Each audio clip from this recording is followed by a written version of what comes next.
Alright guys, TacticalRab back again today. Hope you are all doing well and enjoying your day so far, and many things to run through today. The Challengers Elite qualifiers concluded yesterday, going to be going through the results from both regions, Europe and North America. Very much some interesting results in both of these regions, teams that didn't qualify, that maybe we would have expected to, but of course can still qualify for Stage 2, Stage 3 and onwards. I'll explain the format once again for those of you who may not be aware, but also the XM4. These last few days it's becoming increasingly dominant in the meta. There's certainly some discussion supposedly that in the recent patch update it actually got maybe an accidental buff. Who knows exactly what is going on, but certainly it seems it's the dominant weapon at the current time. What should happen to it? Should it be nerfed? Is it going to be GA'd? These questions do raise up once again. Intrigued to hear your thoughts in the comment section below. Like if you guys enjoy the video, subscribe if you are new. As always, I'd greatly appreciate it. It really helps out the channel. Thank you very much indeed for doing that. First of all, Clay says this I thought was pretty funny. 95% of all GAs come from Crim and Clay. I don't believe that's fully the case, but the XM4 is in question at the present time. So yesterday, as Breaking Point tweet out right here, these are the teams in the European region that qualified. Singularity, House, we'll look at these in greater detail in just a second here. But there was some very interesting drama that went round about this very final matchup. So Joe,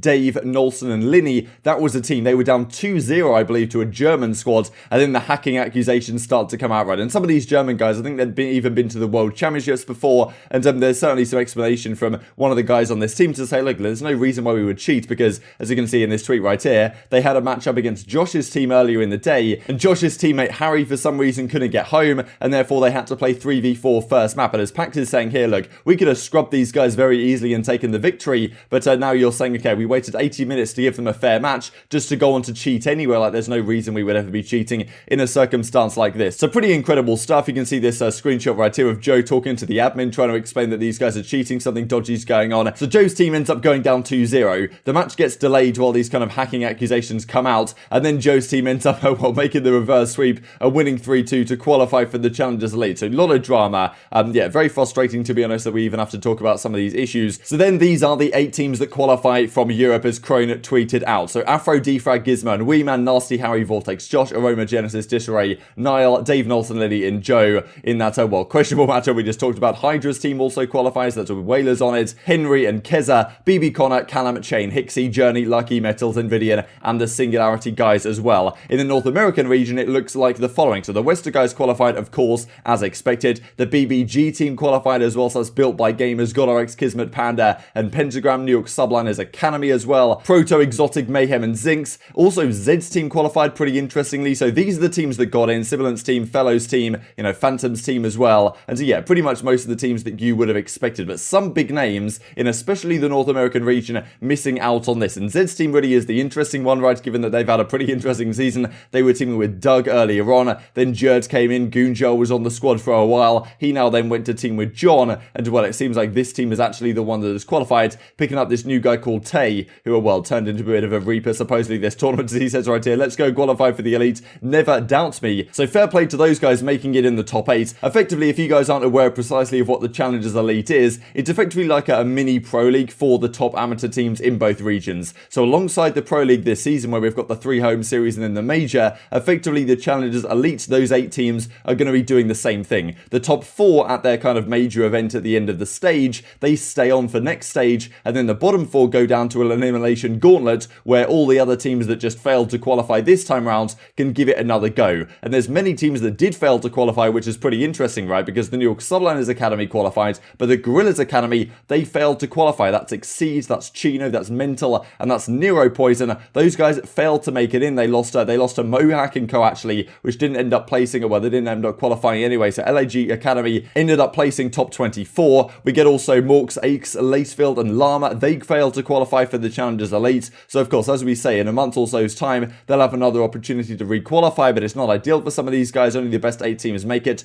Triumph Gaming as well, so that's Jordan General's team. They lost to Jerd's squad when it mattered in a 3-0 fashion, and well, they didn't end up making it into the Challengers Elite either. So as we see, some big names here missing out. Also, Doug Sensor Martin, his team placed top 32. I think it's Emery's, Brack, Spoof and Sensor. They couldn't make it in either. So well, who knows what'll happen next time around. Of course, Parasite now in the Pro League on the London Royal Ravens. It'd be nice to see Sensor competing in the top tier of the Challenger side at the very least. Speaking of Parasite then, the control meta on Checkmate, also on Garrison as we're going to look at for M4s. RC says, we claim that meta. How long you're going to let that M4 rock, says Panda, suggesting that look, we need to get this thing out of the game right now. Very frustrating frustrating, I think, from a fan's perspective to look at, right? Because we had the AK-47 not too long ago being talked about, okay, it's the dominant gun in the game, it's the best gun, it dominates all ranges, which, okay, the AK-47 was very good, there's no doubt about it. But at the same time, just a few weeks later, we now get a situation where the pros have realized, actually, the XM4 is pretty damn good as well, and even if the AK-47 was still in the game, with the XM4 be getting usage, who really knows? Maybe Octane was right to say, okay, we shouldn't have actually G8'd the AK-47, and maybe people would have realized over time that actually the XM4 can still compete.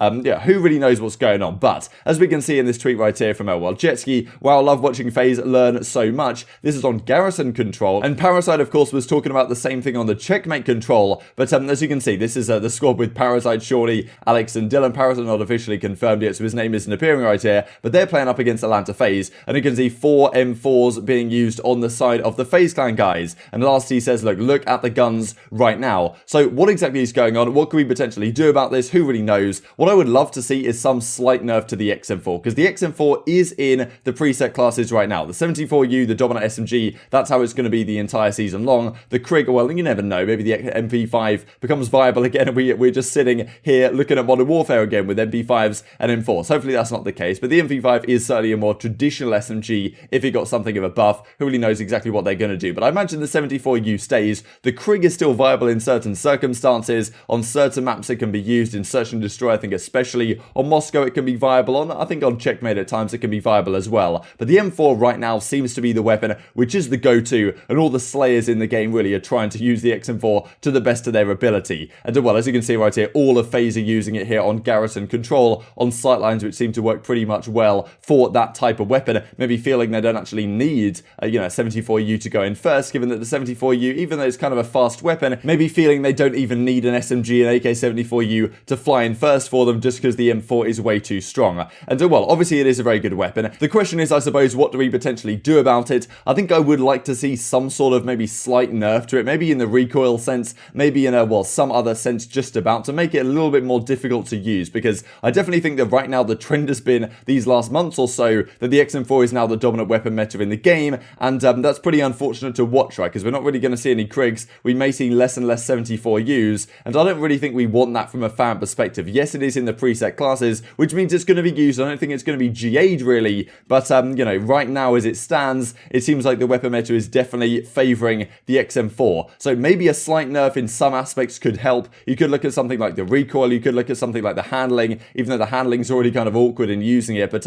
maybe something of what they did to the Man of War, for example, back in Black Ops 3. They made it aim down sights maybe a little bit slower, they made it reload a little bit slower, just something like that's made it a little bit less usable in certain circumstances. And yeah, just some small tweaks. I don't want Track to go over the top. So supposedly they actually did the opposite in this recent patch update. Glowfrosty says, look, the XM4 visual recoil has been reduced for some reason. Parasite says, I knew it wasn't smoked. The XM4 is better than it used to be. Even if just in terms of the visual recoil, not necessarily the amount of recoil the weapon actually has, but visually it seems like it recoils less, making it even better from some people's perspective. And well, no context CDL, XM4 buffed, dials straight to Lamar to get this thing G8 out of the game. It does slasher. So yeah, who really knows exactly what's going to go on? I don't think it's going to disappear anytime soon, but there are certainly players that have been calling for it, right? Defrag says, look, everyone start going into pubs with the XM4 so we can get this thing nerfed into the ground. So, intrigued to hear your guys' perspective. What would you do with the XM4 in the current state? It's certainly very strong, there's no doubt about that, but I do feel like I like it in the meta in some aspect. I think in an ideal world, we have a 3-weapon meta in the game. I've talked a little bit about as well, like personal preference, right? You've got guys like Octane still using the Krig. I've seen him use it on maps like Raid, for example, which seems to be a weapon which is more tailored towards a guy like Octane.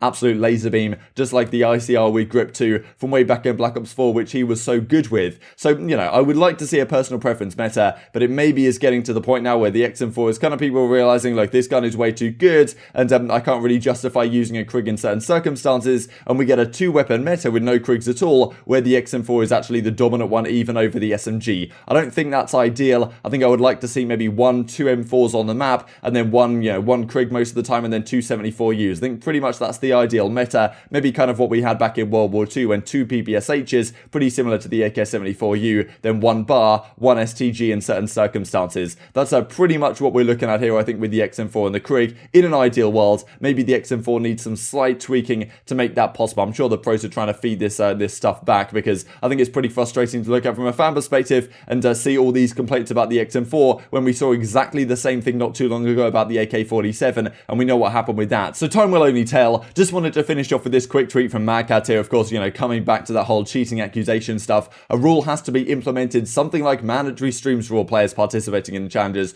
Too many accusations flying around, and some half-justified ones at that. So yeah, maybe the Challengers Elite, something similar will have to happen here. Of course, most of the teams qualifying for the Challengers Elite, it seems, I'm sure nothing dodgy is going on with those guys, maybe at the top tier of the Challenger scene, but who really knows at this point? Maybe they have to implement some sort of rule. I think a lot of those matches are going to be streamed, but not all of them, because the Challengers Elite doesn't, of course, get quite the coverage that the Pro League does from the CDL themselves. Intrigued to hear your perspective on all this stuff in the comment section, but I hope you guys enjoyed the video. If you did enjoy it, I'd greatly appreciate a like on the video. It really helps out the YouTube algorithm, and I know you enjoyed this content. Other people like you may enjoy this content as well, and help grow the competitive Call of Duty community. Thank you for watching as always, take care, and I will see you next time.